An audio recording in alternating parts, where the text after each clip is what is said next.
All right. My people of faith, let's take another walk. We're going to continue on the series of on the subject of the root of sin, and we're going to talk on the subject of holiness. Uh, why holiness is so like swept up under the rug, and it holds no value in today's standard or today's living. And what I want to talk about the on holiness is how we it's interesting because how we immediately, when it comes to God or believing in anything contending towards the spiritualism of God or in that direction, we want to see the immediate results, how it's beneficial for us. Let you know how simple or simplistic we can be, or so used to mediocrity. The evidence that we want from God, the evidence that we want for God, to show that God is the true living God, is how He can bless us in something that's temporal. Okay, we're not talking on the scale of something that's eternal. We're talking on something that's temporal.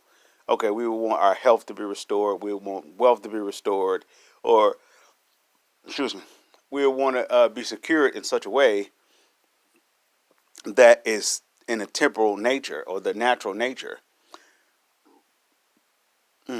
But how God looks at it, or how the Creator looks at it, He looks at us as we're supposed to be His offspring. What's His is ours. That's how He looks at it. But He has standards of how to obtain His blessing. You know, once again, we are looking for God to bless us on a lower scale. Fame, fortune, and all that good stuff, and maybe long life, and those are all temporal things.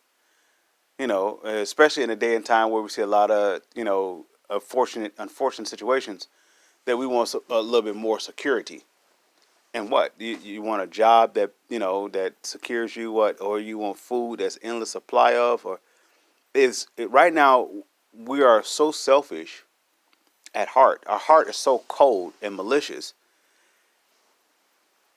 To talk on the subject of holiness in an integral circle, or a function or a company, or so like if you went on to an event, it what's the odds of you going to an event that's considered that's in the direction or in representation of holiness? Now, a person may say, "What is holiness?" Holiness is separation from that's immorally violation that will harm you, harm the other person, equally at probably possibly at the same time. Holiness is a standard of where if it's not in the order of love, it's considered defiling. Okay, so it's unfortunate because we get a bad or terrible misrepresentation of what love is, based upon conditions, based upon the individual being hurt, who's actually has the authority to demonstrate it.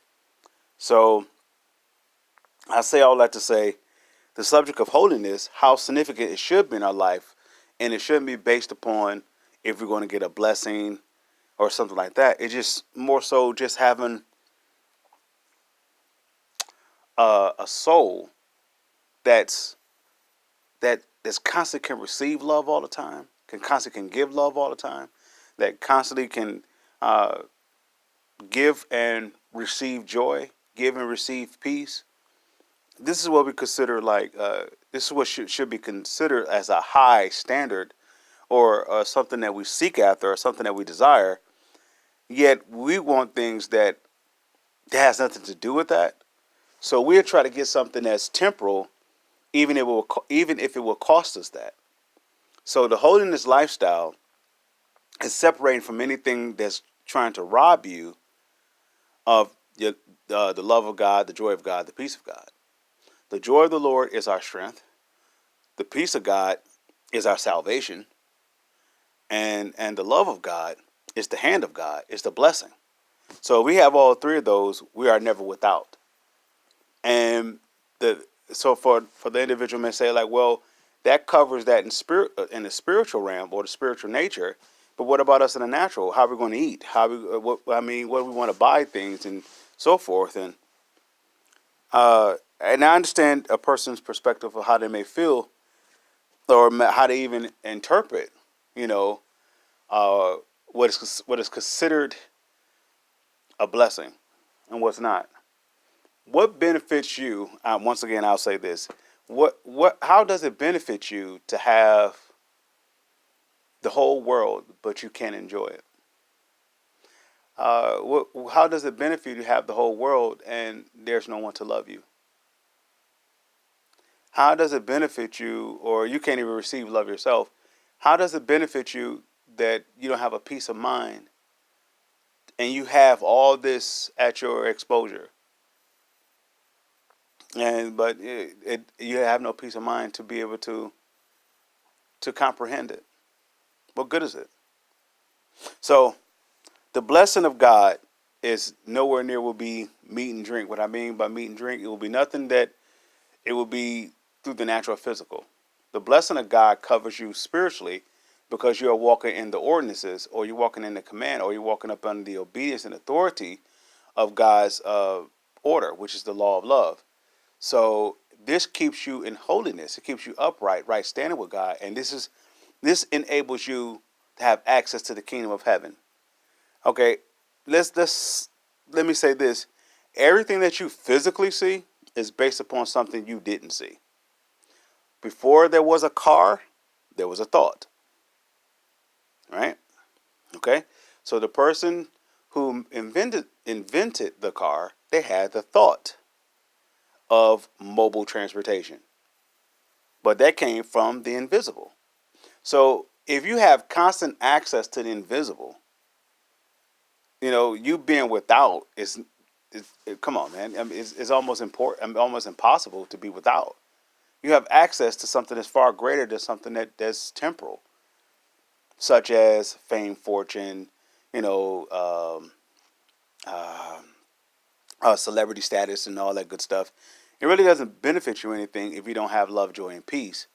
And none of those three you can't have any of those three unless you're willing to walk upright, which is the righteousness. We're talking about the holiness. The holiness is the separation from everything that's trying to divide you from God, from the very living, loving Creator who given us His Son, that we may obtain this hedge of love. More than likely, all of us have come from a broken background, a brokenness, or a brokenhearted, or some form of imperfection. Okay, regardless if it's through relationships, regardless if it's some form of abuse, regardless if it's through any variations of ways that the innocence of love that's inside of us was broken. God sent forth the Son to remedy it, or however you want to say it, or to justify that, or rectify that. He came in to basically to heal that. God goes beyond out the way to show us that He loves us, and what only thing He asks us to do is just walk up under the. It's like you have the blessing here, and you have the curse here. You have the blessing on the left hand, and you have the curse on the right hand. It's pretty obvious that we would say, "Hey, we'll go with the left hand where the blessing is." What that entails is that God would say, "Don't do this. If you don't do that, you'll receive the blessing. If you do that, it would take you in the direction to the right side, to the right hand. Soon you do it, you automatically go to the right side, which is the curse side. You're already in the middle. You're already blessed already, because you're not surrounded by anything else but love, joy, and peace. You're already blessed right there. Now, inside the mother's womb, outside the mother's womb, and so forth, we make the decision to go left or go right. If the blessing is to the left, you will hear God say, "Do not go right." If the blessing is to the right, you will hear God say, "Don't go left." Now, how can you hear God when all? How is it possible to go left or right from God when all you hear is to do the opposite of what God tells you, and you listen to it? This is why His law of love has to be like number one priority in your life as a believer. Because how else can you hear God if you're not starting off up under His direction? The law of love is to place Him number one, place no other God before that, which if you're gonna have to come to the understanding and realization that He is all love, and He will demonstrate that. He will show you how He is all love. Once y'all come to that relationship status, God and yourself, you surrender to that law of love, and then He actually empowers you with His Spirit, which enables you to love Him the more, which enables you to love your neighbors, love your enemies, and to walk in love, right? Because if you can do that, then therefore He could tell you to go left to the blessing, and you can go instead of going right to the cursing. Now you go right to the cursing. That's what unholiness led you to, because you didn't want to listen to the law of the order of love. You didn't want to go there, so you went to the right, and that cursing is going to make you work. And I'm just talking about, okay, we're taught to work, and because that's the way how we're going to secure, how we're going to survive, how we're going to be provided for.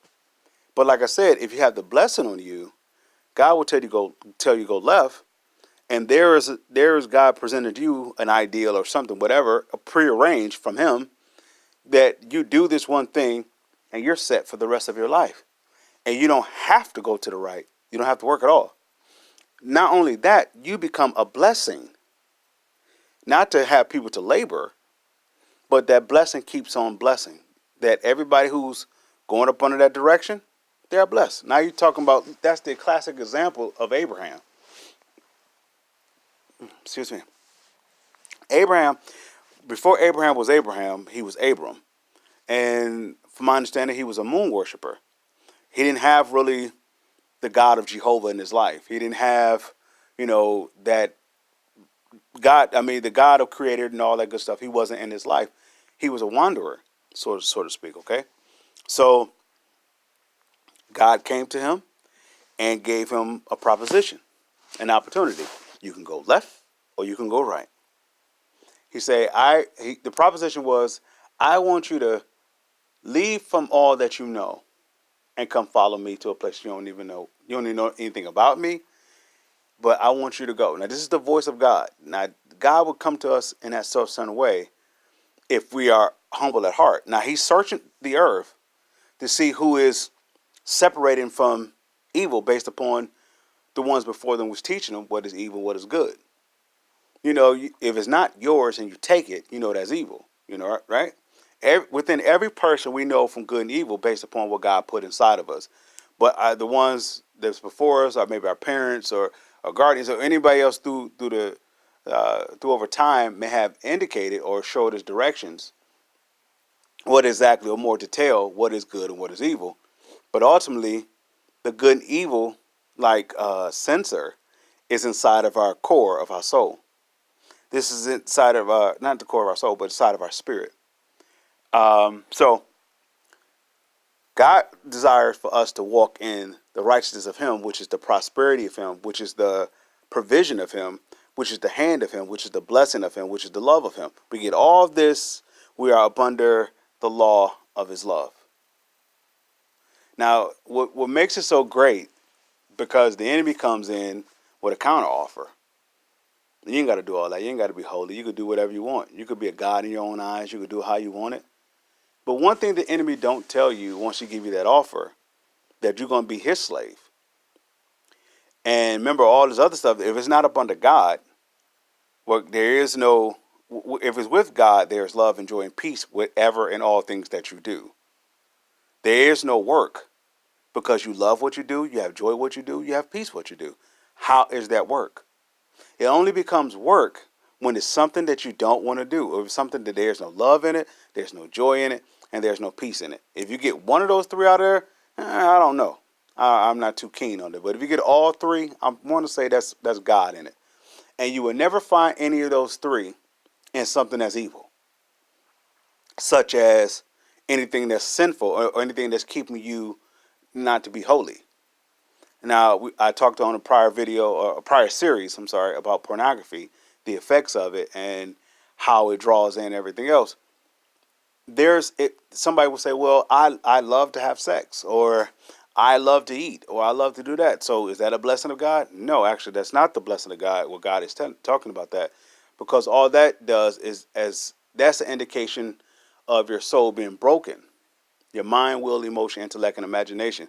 The best thing that you can imagine is eating excessively, or having someone to destroy your body. That's the best that you can think that God can do for you, or that's the best what a blessing can provide for you, or the best way for you to get money or something like that, or get provided for. That's the very best. So I'm not saying that go out there to be a doctor or a lawyer or anything like that, but what I am saying is that what's inside of you is inside of you already.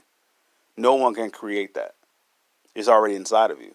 So you are already good at something great that's not going to destroy you. Something in you is this is where you will hear somebody will say there's greatness inside of you. There's something so great inside of you that Satan himself wanted for himself for his personal gain. Now what he want to do is take that greatness inside of you to use it against you, that you'll come work for him for it. The greatness inside of you, he wants to take that for himself so you will come work for it to get it back. It's like you already have an inheritance of riches, but for you to get it, you're going to have to work hard to get it, because the person who has it stole it from you. He convinced you to give it to him and whatever, and now he's making you work hard to get it back. That's what the enemy wants to do with the greatness that's inside of you. Now, this is the sole purpose of why the enemy would tell the person, hey, Satan would say, you don't have to be holy. You don't have to be all that righteous. You don't have to be good. You don't have to do all that. You don't have to walk in love. You don't got to do all that. You can walk in hate. You can walk in fear. You can walk in all that all that different stuff, and you still can get the good stuff. But soon you go in that direction, you have an instant hole in your pocket. You are up under the curse. So whatever you get by going in that direction, it automatically is going to fall apart. It's nothing that, this is what the curse is. It's nothing about it that's going to keep it afloat. Nothing about it is going to keep it blessed, because it's cursed. The whole direction of the cursing is everything that goes in that direction is going to obtain that flow. So that's the whole point of going inside of the blessing, because everything that's going in that direction is going to be blessed. So if God is asking you to place love as your number one, that means you love and to love with that you just have. And that, okay, let's go here. Okay, receiving Jesus first, number one, and I'm not talking about that, all that religious stuff. I'm saying Jesus with all without any shadow of a doubt that you see that He is Savior and Lord, and He began to show you why the whole death, burial, and resurrection is all about. This is all personal, a personal invitation from yourself to Him, that you invited Him in for Him to show you this. Once He show you this, He then wants to baptize you with His Spirit. He wants to baptize you with the repentance of sin, which means to wash all the stuff that you could have done, wash all the stuff that could have been passed on to you from generations, etc. He want to wash all that off, right? Once you get His Spirit inside of you, now you become like this new creature. Now you have the Spirit of love inside of you. And now this is the how can I put it? The Spirit of love is the kingdom of heaven standard. This is the new garment. How about that? We'll do it that way. Now you have a new clothing on. You know what I mean? And so you have this new new garment of love on you, and you can walk with this wherever you go. So this is how you walk into the blessing. Because with the garment of love, you don't walk in the direction of the cursing. The cursing is actually trying to run away from you. So this is how you get the ones that have done something wrong. They bless you because you're walking in the authority of love. There's nothing greater on this earth, beneath the earth, above the earth, That is greater than love. There is nothing greater than love. And so what God has done was, since he is the most giving and servant of them all, he went all out of his way to show us that he loves us by giving us his son. And if we can receive that he has given his son, the spirit of love comes inside of us. We become a new creation, which is to say, we're no longer of fear anymore. How are we going to eat? How are we going to do this? How are we going to do that? Whatever. All that is out the window because love takes over. Love becomes our provider. And now the Father himself can talk to us spirit to spirit, and he will tell us to go left where the blessing is. And now whatever that we do, say, touch, and so forth, we go in that direction. It is blessful. That means it's without end. No matter what you give out, it comes back to you in return. No matter what you do, say or touch, you will find the joy, the love, and the peace in it. That means you will always be fulfilled in going in that direction. Now, the only thing he's asking us to do is to stay up under the holiness. Holiness is where the love of law is. Anything that's not meeting that standard, or if anybody that's not willing to submit to the law of love, which is the place, the God that's showing you that he loves you, no other God before that. That means, if matter of fact, how about this? The only way that there could be another God before that God is that they have to be separated from him. Because everything, if it's a God that's of love, it will be connected to him. If it's not of love, it won't be connected to him. So that's why you say place no other God before him. It will only be one other one. Okay? So if you got him number one, he gives you his, that he transforms you with his spirit. You take his spirit, and now you walk the earth and you dominate. And what I mean by dominate, you don't rule over people. You don't rule over anything, but you walk in authority of love, where everything that is bound or that is captivated or that is over. I don't want to say overshadowed, but I'll say overshadowed by fear. You can set them free, and not because you want to be praised, not because you want a blessing or a reward, because you are in love with love, and you want to see everything that God has created to walk in that self-same love. This is why he wants us to walk in the authority of holiness, because his holiness keeps us inside the blessing. The blessing is all inside of him. Everything else you're going to have to work hard for. Let's say, like, if you want an expensive car, okay? The average person wants the expensive car or the nice shiny car, whatever. The average person wants that car that does. They want it without love. They want it without the spirit of love. They want it through the spirit of fear. That's why they want it so badly. And they willing to do whatever it takes to get it, even going to debt, which means you are a slave to the debt collector. I mean, you're going to work for him 3 times, 4 times to pay it off, whatever, unless you got a cash to pay it off. But anyway, so forth. So 9 times out of 10, the majority of things that we do desire, we do want, is based upon fear. It's not based upon love. Not that we love those things. We don't have love in our heart. Because if we have love in our heart, we wouldn't want those things to the point where it costs us our soul. It costs us our joy, it costs us our peace, and it costs us love. It's not worth it. We would consider ourselves too valuable for that. Now we are walking in. If we're too valuable to give up love, joy, and peace to get it, now the love, joy, and peace can direct us to the blessing. So where those things come to us because we have the power. The true power is up under the authority of God, the kingdom of heaven. And there's no greater power than that, and it starts with his love. Inside the holiness, I know it's asking for us to give up a lot in this day and age, because it's asking us to give up the things that we see. And what I mean by that is asking us to give up, everything we probably was taught to do, to work hard for it. Money is trying to chase you down, because money holds no value without you.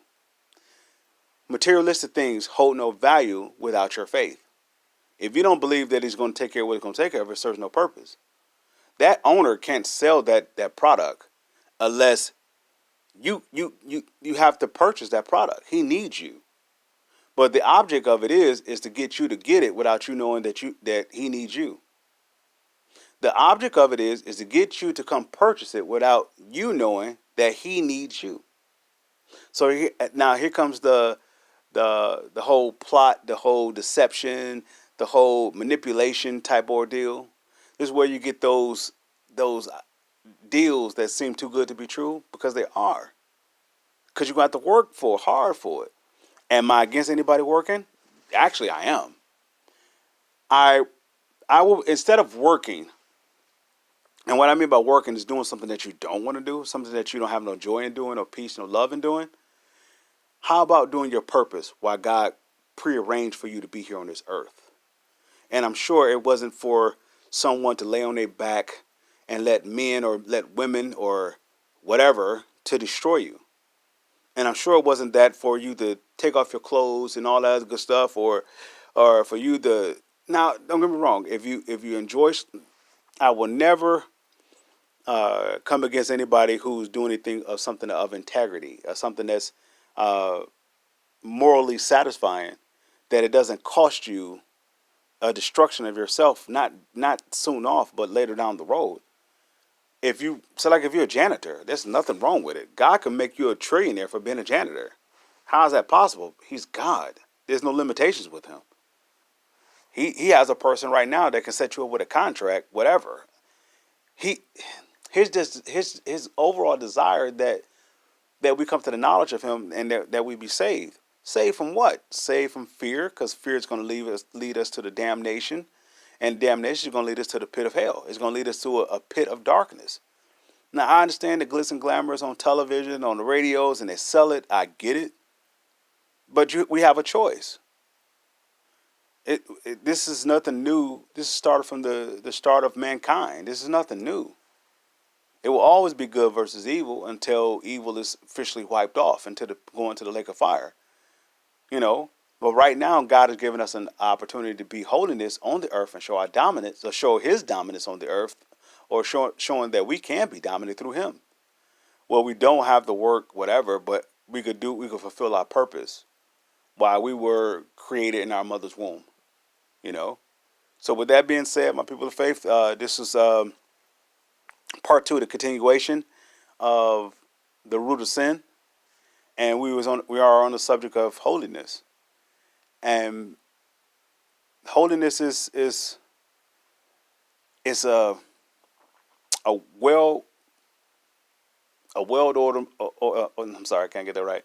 A well ordered. I can't even get the word out. It's very profitable. It's a well oiled machine, and it's waiting for us. We don't have to work hard for something that doesn't really want to give us our actual due, our actual worth. You know, it, you're not if you're not receiving what the ones above you that's hiring you to do, then you're less than. Did that mean that you start a rampage and you boycott and all that? No. What that does means that if you get right standing with God and get into his fellowship with him and let him introduce you to love, and you get drenched with this love, it don't take time. He do very quick work, very quick work. And once you get it all established with him into his kingdom, he tell you take this left, and you can make this one decision and changes your whole life around for the good. All right, my people of faith, you are the blessed. It's time to be the blessing. Let's keep walking.